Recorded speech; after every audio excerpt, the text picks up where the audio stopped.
Estéticas é um tema recorrente aqui no canal. Aqui costumamos falar geralmente sobre estéticas que estavam presentes na cultura pop, como em produtos, por exemplo, que geram um sentimento de nostalgia por ser um visual que já não é mais muito visto nos dias de hoje. Mas algo que eu me deparei recentemente é com algumas estéticas relacionadas a memes e a fenômenos de internet. E pode não parecer, mas esse mundo estranhamente específico carrega alguns visuais bem interessantes para se comentar. Então é por causa disso que no vídeo de hoje estaremos conversando sobre algumas estéticas estranhas de memes.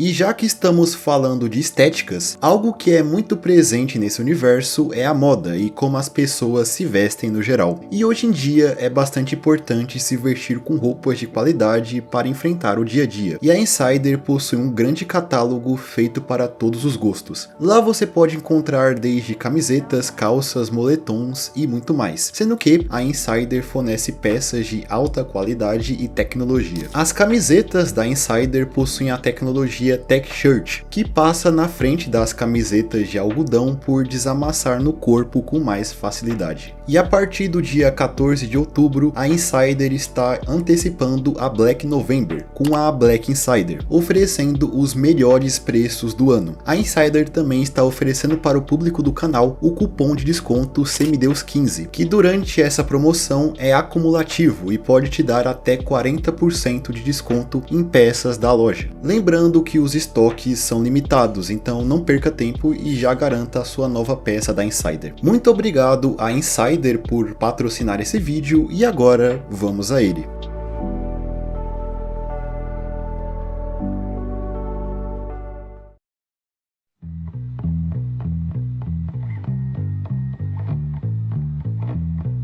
Apesar de memes ser uma coisa que é muito relacionada à internet, existem coisas que se popularizaram através desse meio que precedem a própria internet. Algo um pouco nichado que eu acho bem interessante de se comentar é a cultura dos jogos bootlegs. O termo bootleg se refere a algum produto que foi feito de uma forma meio clandestina, digamos assim. Basicamente um produto pirata que não tem nenhum tipo de licença e que geralmente se utiliza de personagens ou marcas famosas sem autorização. Obviamente isso existe em todos os meios, mas o de videogame, pelo menos para mim, é o mais interessante de se comentar. O fenômeno dos jogos bootlegs datam principalmente entre as eras 8 bits até a era 32 bits dos consoles, mas de uma forma ou de outra eles existem até hoje. O clássico Bomba Pet e as inúmeras versões de GTA San Andreas não deixam mentir. Porém esse fenômeno está atrelado principalmente aos jogos 2Ds antigos, onde grupos vindos principalmente da China e da Rússia modificavam jogos antigos da Nintendo para mudar os sprites do jogo e transformá-lo em outra coisa, assim possibilitando poder jogar Sonic em um console antigo da Nintendo ou jogar Mario em um console da Sega. Alguns conseguiam até fazer portes de um console para o outro, como é o caso do clássico jogo Somari, que coloca a gameplay do Sonic de Mega Drive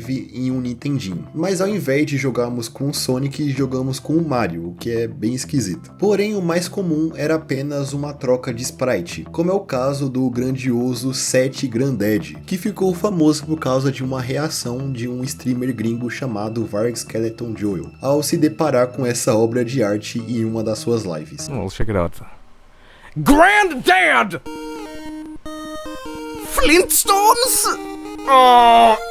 Esse jogo em específico é uma hack de um jogo dos Flintstones, onde eles colocam o Mario como protagonista. E esses sprites meio amadores que colocavam nesses jogos criaram uma estética bem característica, que eu acredito que um dos principais exemplos seja o clássico dos jogos ruins Hong Kong 97, que inclusive eu tenho um vídeo dedicado a falar dele aqui no canal, que assim como vários jogos bootleg se utilizam de imagens reais para criar os visuais do jogo, criando esses sprites sites meio estranhos. Porém, a estética não se limita apenas a jogos, já que também temos até consoles falsificados, como é o caso do clássico PlayStation, muito famoso no Brasil, que parece de início ser um PlayStation 1, mas na verdade, debaixo da carcaça, ele é apenas um NES, o que era uma tendência bastante comum nesses consoles, sendo que existia uma versão dessa para praticamente todos os consoles que lançaram aí nos últimos 20 anos. Mas avançando um pouco no tempo, uma das estéticas que podiam ser vistas muito ali na segunda metade dos anos 2000 é o que a Aesthetics Wiki, o site que eu estou usando para fazer esse vídeo, chama de Ultra Realistic Meme. A estética se trata de renderizações ultra realistas de personagens cartunescos. Por algum motivo que eu desconheço, isso era uma espécie de trend lá para 2010 e 2011. Existiam algumas compilações dessas imagens amaldiçoadas como slideshows no YouTube. Uma das que são mais atreladas a essa estética são essas artes de personagens dos Simpsons, principalmente esse Homer. Mas acredito que a que todo mundo viu em algum momento é esse Mario super realista que roda a internet desde meados de 2008 e foi feito por um artista conhecido como Pixelu, que também tem outras criações desconfortantes. Mas com certeza o que está popular dessa estética hoje em dia são essas imagens realistas dos Angry Birds, que com certeza você já viu em algum meme por aí, sendo usado junto de frases não muito usuais. E com certeza a estética que dominou os memes do início dos anos 2010 é a que é chamada de Internet Awesome Sauce, muito presente nesse tipo de conteúdo e qualquer trabalho feito na internet, na verdade, entre os anos de 2008 até mais ou menos 2015 ou 2016. Nessa época podíamos ver visuais bem extravagantes com alto uso de arco-íris, animais e referências à cultura pop. Muitos dos vídeos que faziam sucesso no YouTube lá para 2010 e 2012 tinham essa exata vibe, principalmente os vídeos do canal Smosh, que por muito tempo já foram o maior canal da plataforma. Porém, com certeza o principal exemplo dessa estética é o Nyan Cat, um viral da internet que surgiu lá para 2011, sendo um GIF que aparece uma vez ou outra até hoje na internet. Dá pra dizer que até mesmo as rede comics fazem parte dessa estética de alguma forma, sendo bem presentes na internet durante o início dos anos 2000, e quem viveu, viveu. Tendo também outro, digamos, mascote dessa estética sendo o clássico Dodge, que também vemos variações dele até hoje na internet. E outra que existiu em paralelo a essa se chama 2010's Internet, que começou a aparecer um pouco antes da Internet Awesome Sauce e tem vários paralelos com ela, até se utilizando de figuras que são icônicas em ambas as estéticas, aparecendo a partir de 2007. E nessa estética em particular é evidenciado mais o aspecto mais amador que os conteúdos da internet antiga tinham, sejam as artes ou os vídeos, podendo englobar coisas como a cultura do Newgrounds e a do YouTube Poop, por exemplo.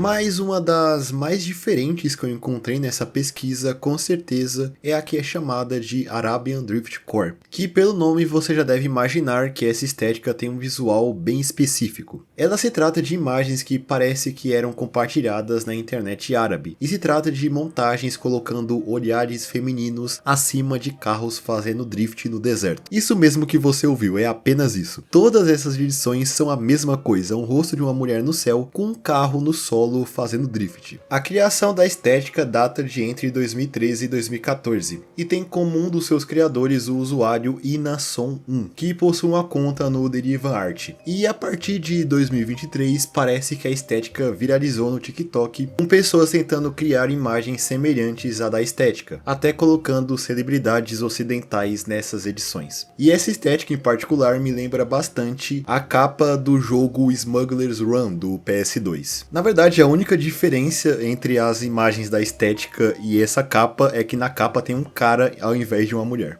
E já que estamos falando de memes um pouco bizarros, temos o que talvez seja uma das mais estranhas subculturas que se tem notícia, que são os memes surreais, que tem como proposta, assim como o nome entrega, serem surreais e não fazerem muito sentido, criando situações que parecem terem saído de uma espécie de sonho. Isso é feito juntando imagens sem contexto e com um aspecto de sonho com texto textos que te deixam um pouco confuso. Algo que lembra muito inclusive a estética do Weirdcore. Ver alguns desses memes podem trazer uma sensação de viajar a uma outra dimensão onde aquilo faz algum sentido. E te faz perguntar como que a pessoa que fez esse meme teve essa ideia e qual é a proposta por trás dele. Na verdade, é bastante difícil encontrar algum que tenha alguma base na realidade. E também um dos mascotes dessa estética de memes surreais é o famoso Meme Man, também conhecido como o cara do Stonks, que aparece em diversos memes surreais e confusos. E uma que surgiu bem recentemente e é bastante comentada é a estética em torno da ideia do Doomer, também conhecida como Doomer Wave. Com certeza você já deve ter visto esse Ojaki em específico por aí. Já há muitos anos ele é bastante usado na internet, e ele está atrelado principalmente a um movimento com uma visão de mundo mais niilista, que geralmente tem uma visão mais pessimista sobre questões econômicas e políticas do nosso mundo, sendo algo que muitos se identificam na internet. Não é à toa que isso gerou um grande movimento. Mas é claro que não tem apenas isso nessa estética. Muito do Doomer Wave é inspirado em visuais vindos dos países do leste europeu, especialmente aqueles que faziam parte da União Soviética,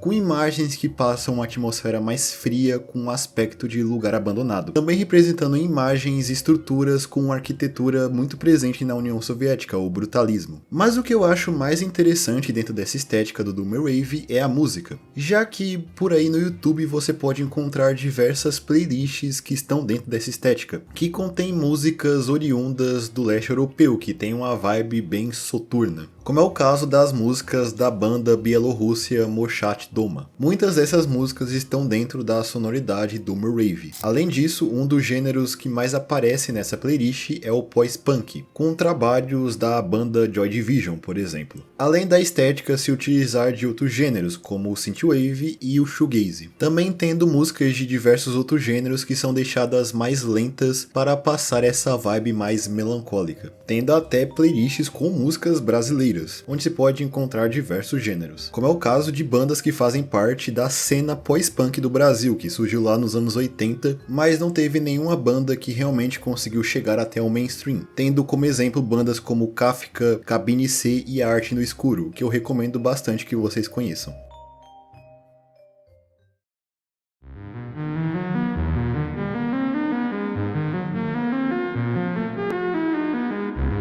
Agora eu acho que chegou a hora de falar do que eu acredito que seja a maior estética que ganhou popularidade recentemente e que você provavelmente já viu. Eu estou falando, é claro, da estética do Dark Fantasy. Dark Fantasy é primariamente um gênero literário e de ficção no geral, que se passa muitas das vezes em um mundo fantástico decadente ou bastante perigoso, dominado por monstros, gangues de assassinos e praticantes de magia negra. Ambiente esses que são muitas das vezes inspirados em um cenário de Europa medieval. O gênero tem suas origens traçadas até a ficção pulp, histórias que eram publicadas em revistas lá no início do século XX, que é considerado o berço da fantasia e da ficção científica moderna. A autora, que é acreditada como a inventora do Dark Fantasy, é a escritora americana Gertrude Burroughs Bennett, que assinava seus trabalhos como Frances Stevens. Ela ficou conhecida por misturar diversos elementos em suas histórias, como aventura, fantasia e terror. Uma das suas obras mais referenciadas é a história Citadel of Fear, ou A Cidadela do Medo, de 1918, publicada inicialmente na revista Argosy. A história segue dois aventureiros que redescobrem uma cidade asteca perdida durante a Primeira Guerra Mundial. O seu trabalho lembra bastante o que o H.P. Lovecraft iria abordar em suas histórias logo nos anos seguintes, que também não é preciso dizer que é uma grande influência para a estética do Dark Fantasy. Assim como um autor contemporâneo a Lovecraft, o Robert E. Howard, que é mais conhecido por criar o universo de Conan o Bárbaro, que se passa em um mundo mais medieval. Talvez algo anterior à Idade Média, mas você entendeu o ponto. Visualmente, no Dark Fantasy, vemos um mundo assolado em uma escuridão eterna, geralmente tendo nesse mundo construções em arquitetura gótica, além de florestas nebulosas e guerreiros solitários. O Dark Fantasy, na verdade, também é conhecido como como fantasia gótica. Muitos dos elementos narrativos presentes no Dark Fantasy também podem ser vistos em um outro subgênero chamado Grimdark ou Grimdark Fantasy, que geralmente nos apresenta um mundo distópico ou corrupto ou imoral com uma visão pessimista, onde as histórias geralmente não terminam com um final feliz. O maior exemplo disso é a lore de Warhammer 40k, porém muitos também colocam as Crônicas de Gelo e Fogo, a obra que deu origem a Game of Thrones, nesse gênero também. Mas o visual do Dark Fantasy pode ser visto tanto na arte, como é o caso das capas de revistas pulp,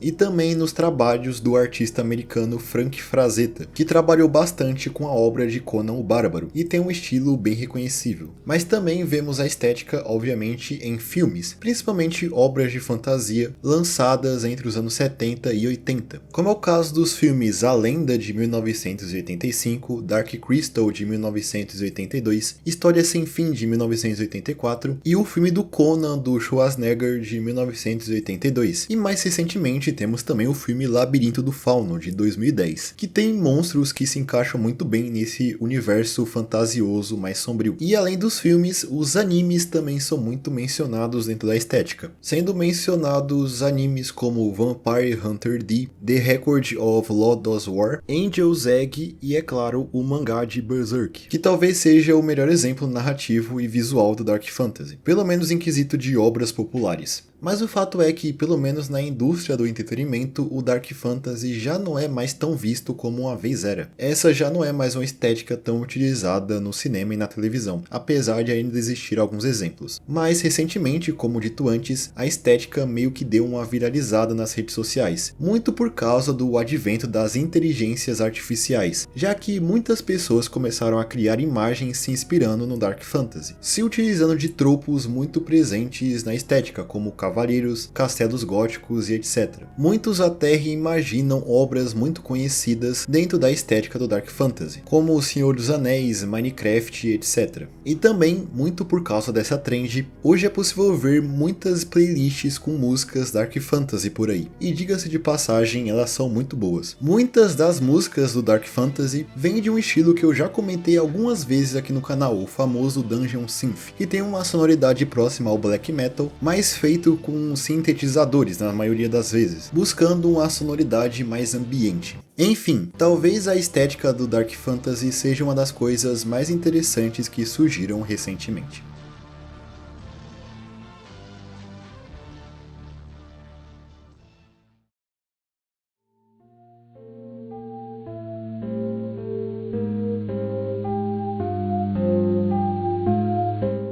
Então eu acho que é isso. Esse foi o nosso passeio por estéticas relacionadas a memes e a fenômenos de internet no geral. Espero que vocês tenham gostado do vídeo. Se sim, não se esqueça de deixar o seu like e se inscrever no canal para mais vídeos como esse no futuro. E no mais é isso, espero todos vocês em um próximo vídeo. Até mais!